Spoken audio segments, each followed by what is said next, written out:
Women's rights activist Nobel Laureate Malala Yousafzai has jumped into the Karnataka hijab controversy. Malala took to Twitter and called the move of not allowing hijab-wearing students in the school as horrifying. Malala has written that the college is forcing girls to choose between studies and the hijab. She added that objectification of women persists for wearing less and sometimes for wearing more. The Nobel laureate urged Indian leaders to stop what she called the marginalisation of Muslim women. A Twitter war soon erupted over Malala's comments. Hindu rights activists replied to Malala's tweet and said, "For once, maybe use your voice for the women being jailed, lashed, attacked and killed for protesting the hijab and the Taliban." BJP's Manjinder Singh Sirsa also attacked Malala for not speaking out on other significant issues like the forced conversion of minor Hindu and Sikh girls in Pakistan. Malala, remember, was shot in the head by the Taliban in Pakistan in 2012 for speaking up about the rights of girls and their education. She won the Nobel Peace Prize in 2014.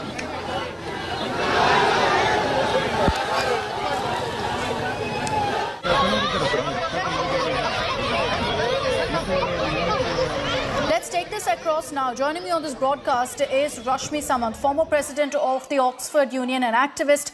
Also with me is Sheema Mohsin, General Secretary of the Welfare Party of India. Thank you, both of you, for joining us on this broadcast. Rashmi, I'd like to begin with you. What's your reaction to Malala's tweet there about all that's playing out right now in Karnataka?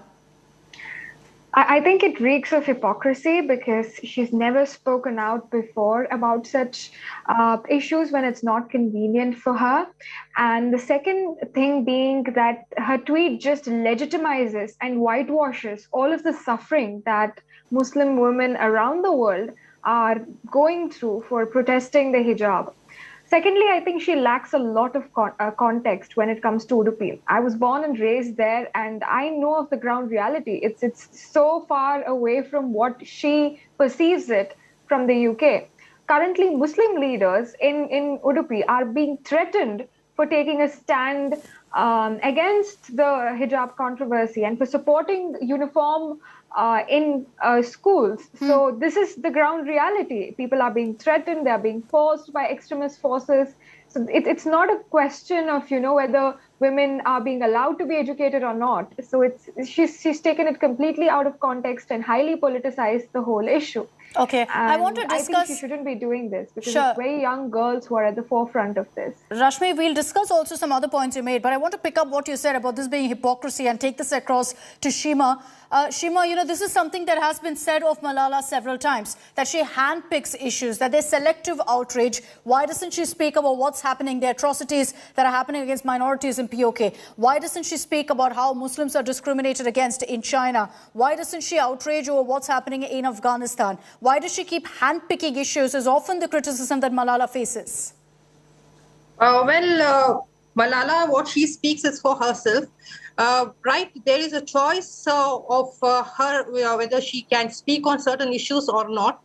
Whether she is being selective of certain topics or not is completely her choice. Again, just as how hijab is a choice, whether the Muslim girls want to wear it or not. And that kind of restrictions that is being made and the hooliganism that we are seeing in the educational institutions is completely not okay. And to speak about what is happening of late is something that is really paining me so much, that a place where the education institution should foster inclusion, should foster tolerance, there these children are, instead of attending these things, they are going about doing hooliganism and wearing saffron scarves just because the Muslim girls wear black wear their hijab. Sheema, would you agree with what Malala has said when she says that Muslim women are being marginalized in India? Do you feel that's an overstatement?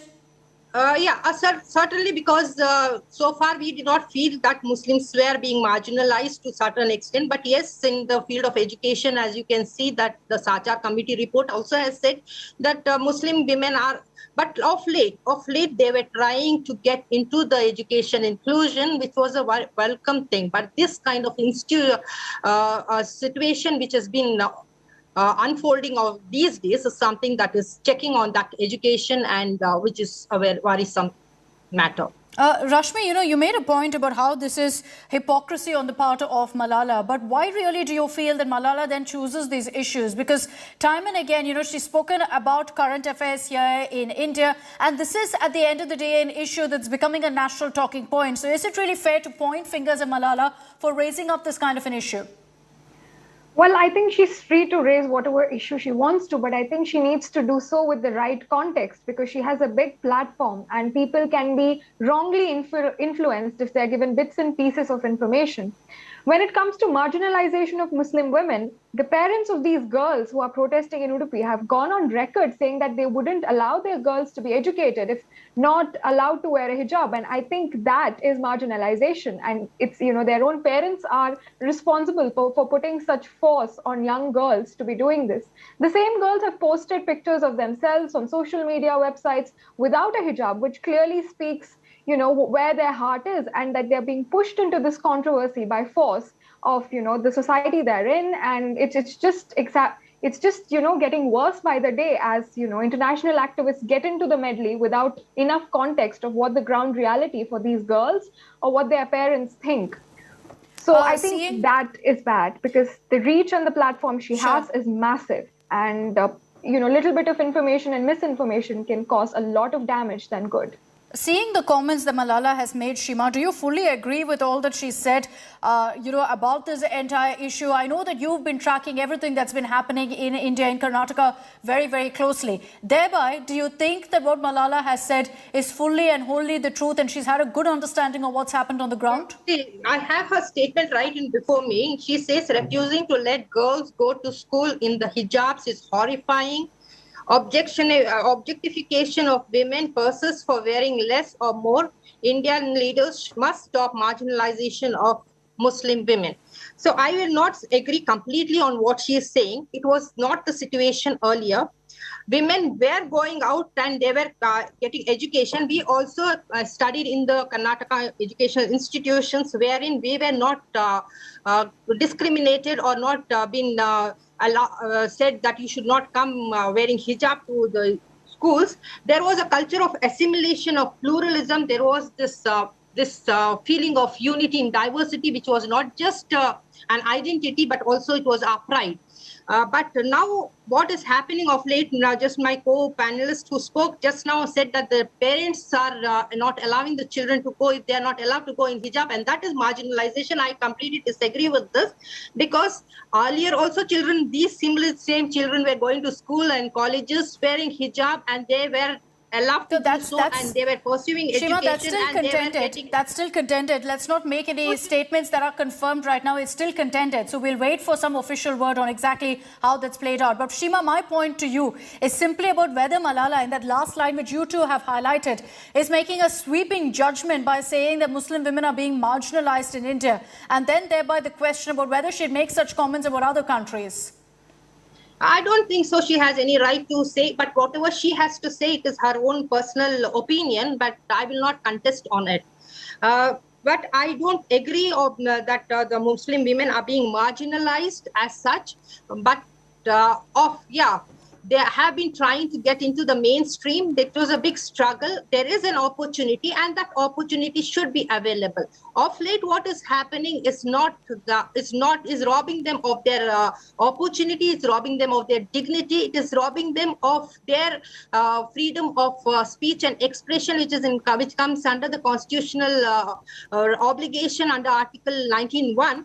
It is also against, you can say, the right to equality, wherein the children are being segregated and made to sit in a classroom, in a separate classroom, which is against right to equality.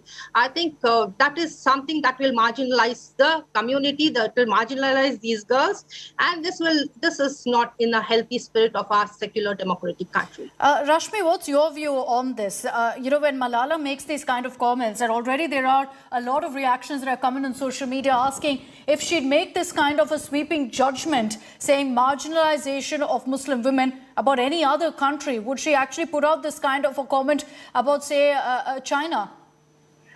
She was born in a Islamic country and then she moved to a Christian country. we are in a secular country, and I went to school where we would leave behind all signs of religion in the changing room and wear the same uniform in our classes in Udupi.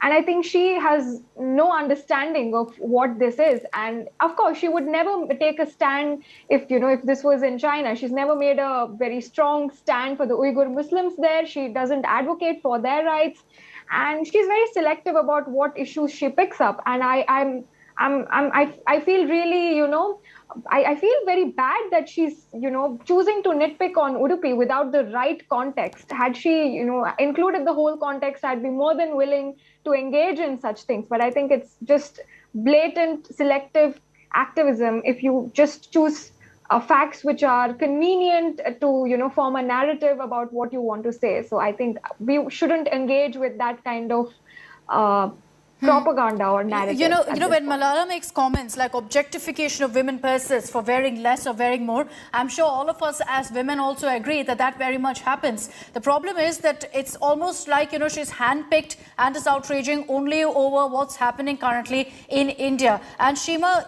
that's what it comes down to. Some of the reactions on social media say exactly this, about whether Malala would condemn what's happening to Muslims in other parts of the world. That is completely left to Malala. But what is happening now in India is something that I would like to point out. And she's a Nobel Laureate, and she has stood up for these girls who are being marginalized, who are being subjugated to this kind of harassment and discrimination. And I think she is, on her capacity, she has stood up and given strength to these girls, or something which is welcome. But I don't completely agree with her statement, is what I say. Okay. And yes, of course, gender discrimination, patriarchy is existing across the country, and the women are struggling and combating it, and we all as women should stand up and support the women. Whether we wear hijab or we don't wear hijab, it is our personal choice, and that choice should be respected, and that space should be given. The pluralism should be upheld. This is what I would like to say. Whether Malala speaks for India or she speaks for China, it is her personal choice. Whether she speaks on this topic or that topic is against her personal choice. I am talking about the choice that we should, as Indians, should have for our girls and for our citizens, which should be available to all of us. Fair enough. We leave it at that. Shima, as well as Rashmi, thank you for joining us here on India Today. We leave it to our viewers to decide on whether Malala is right in going ahead and saying that, there's marginalization of Muslim women. Is that a sweeping statement and a comment to make about India, and also at a time when there is so much of debate about whether Malala selectively handpicks issues and whether the selective outrage are the kind of topics that she picks up. There's a debate that's raging on that on social media as well, which we'll track very closely. Let's focus now on all that's happening in the Karnataka hijab controversy. The support that's pouring in nationwide for the students who are fighting in Karnataka for their right to wear the hijab. A meeting of the Karnataka State Cabinet is being held at the Vidhan Sabha in Bengaluru. Islamic organization Tawheed Jamaat staged a protest on the streets of Chennai also against the hijab restrictions. You see them also wearing hijabs in the tricolour. In Maharashtra's Bhiwandi, you had the Samajwadi Party organizing a signature campaign to support female students who are protesting in Karnataka. Over 4,400 women have signed that petition as claimed by the SP. There was also a protest that was carried out by women in hijab. Meanwhile, in Puducherry, a fresh row has erupted after a Muslim student was allegedly asked to remove her headscarf. Several activists gathered outside the government school to stage a protest. Makalnidi Mayam chief actor Kamal Hassan spoke out about the hijab politics and said that what's happening in Karnataka should not happen in Tamil Nadu. There are also protests that took place in the national capital. Muslim Students Federation held a protest in DU's North Campus. Nolan Pinto is joining us live from Bengaluru. He's reporting from the Vidhana Sabha, where we're expecting the cabinet meeting to kick off any moment now. Shija is joining us from the MGM College, the Mahatma Gandhi Memorial College in Udupi. I want to begin with you, Nolan. The focus right now will be on what is the outcome of that cabinet meet, because we're being told that the hijab controversy is also going to be brought up. Well, Akshita, as of now, it's just started. The Chief Minister 5 minutes ago arrived over here or senior cabinet colleagues are also present. In fact, in the morning, the Home Minister briefed the Chief Minister on the ongoing case. 2:30 is when it resumes today. So one of the most important issues that will be discussed as of now, because things have really gotten out of hand, would be the hijab controversy. Senior leaders are present. The Chief Minister was in Delhi for the past 2 days when all this happened. So he would have actually also received a brief from senior leaders from the BJP High Command on what needs to be done going forward, depending on what order comes out this afternoon or this evening, hopefully, in the Karnataka High Court. But as of now, a senior cabinet colleague of the Chief Minister, the Energy Minister Sunil Kumar, has come out with a statement. He says, and I want to quote him, he says if the Congress gets the people's mandate, they might even get a law that says all Hindus should wear the hijab. So the entire issue has become now completely political, where you have Congress on one side making statements, and you have senior leaders from the party hitting out saying that the Congress is actually supporting all these students along with other organizations such as the PFI and the SDPI and the Campus Front of India. Now, all of the takeaways from that crucial cabinet meet that's underway. The Pinto reporting there from the Vidhana Sauda. I want to get in Shrija also on this broadcast. She's joining us from the MGM College in Udupi. It was in this college yesterday at the same time that you saw scores of students gathering and protesting over this particular hijab controversy. Shrija, what's the situation right now? There's a holiday that's been declared for schools and colleges. But let me also now get you the latest on the political showdown that's playing out over the hijab controversy in Karnataka. A BJP minister has now lashed out at the Congress. Remember that the BJP Karnataka has been claiming that Congress is behind this entire controversy that's playing out right now in Karnataka. And after that, now we're getting in reactions also on this story as BJP is now pinning the blame on the Congress over this issue. Congress will make Hindus wear hijabs is what the BJP minister said. Extremely controversial statement, this, Nolan. It's a very controversial statement, but now that is what we are actually seeing over here, with from it being a protest by a few students spreading across to different colleges across the state, to stone pelting, to lathi charge, and now both the political parties, the BJP and the Congress over here getting into this war of words. And now Sunil Kumar, the energy minister, has actually stated that if the Congress comes to power, then everyone will be forced to wear a hijab. This is what he says, and that the Congress must come out of this mentality. So yes, a very contentious statement being made by a minister from the Karnataka government. Let's just play out exactly what that minister has said. Lashing out at the Congress, you've got, in fact, Sunil Kumar saying that if the Congress is in power, they'll make Hindus also wear hijabs. ಕಾಂಗ್ರೆಸ್ಸಿಗೆ ಜನಾಭಿಪ್ರಾಯ ಏನಾರು ಸಿಕ್ಕಿಬಿಟ್ರೆ ಎಲ್ಲ ಹಿಂದೂಗಳಿಗೂ ಕೂಡ ಹಿಜಾಬ್ ಹಾಕಿಸುವಂತ ಕಾನೂನನ್ನು ತಂದುಬಿಡಬಹುದೇನೋ ಇವರು. ಈ ರೀತಿಯಾದಂತ ಮಾನಸಿಕತೆಯಿಂದ ಇವತ್ತು ಸಿದ್ದರಾಮಯ್ಯ ಮತ್ತು ಕಾಂಗ್ರೆಸ್ ಹೊರಗೆ ಬರಬೇಕು. ನಿನ್ನೆ ಕಾಲೇಜಿನಲ್ಲಿ ರಾಷ್ಟ್ರಧ್ವಜವನ್ನು ಇಳಿಸಿದ್ರು ಅನ್ನುವಂತ ಸುಳ್ಳು ಆರೋಪಗಳನ್ನು ಸ್ವತಃ ರಾಜ್ಯದ ಅಧ್ಯಕ್ಷರೇ ಮಾಡ್ತಾರೆ ಅಂತಂದ್ರೆ, ಸುಳ್ಳು ಆರೋಪಗಳನ್ನು ಬಹಿರಂಗವಾಗಿ ಮಾಡ್ತಾ ಅದನ್ನು ಮತ್ತೆ ಸಮರ್ಥಿಸಿಕೊಳ್ಳುವಂತದ್ದು ಸರಿಯಲ್ಲ. So that is the statement that's been made there by the Karnataka minister after the BJP in fact claimed that the Congress is behind this entire hijab controversy. You've now got Energy Minister Sunil Kumar saying that if the Congress comes to power, they may even bring in a law that says all Hindus should wear the hijab. This is how the politics now is playing out on this issue at a time when things are already vitiated in Karnataka. Shrija is live with us from the MGM College in Udupi. Shrija, on the ground, what's the situation? You know, this politics will continue, it will escalate, but what's happening on the ground? Have the protests died down after the government's decision of shutting down schools and colleges? Yes. Right now we can see that there is no impact of protest at all. Now we can see that we are in the campus premises. Near there is a hostel, MGM hostel also, and we can see that the girls and boys are in a group going to their homes, you know. They have considered this holiday as a, because see, what happened is earlier there was a school break due to COVID issues. But right now what is happening is hijab issue controversy have come up, and because of all this the students are completely confused and they don't know how to come out of this situation, and education, how much their academics are getting affected. So some are preferring to go back home who are near here, and maybe they spend more time with the family because now they know that here nothing is going to happen. So this situation has gradually, it's going towards politically, but students are just wanted to stay away from this. And most of both the side, students are not happy with whatever is happening, because some had practical exams yesterday, and within a month or something, another exam is yet to be scheduled, which is also, they don't know how they're going to face it.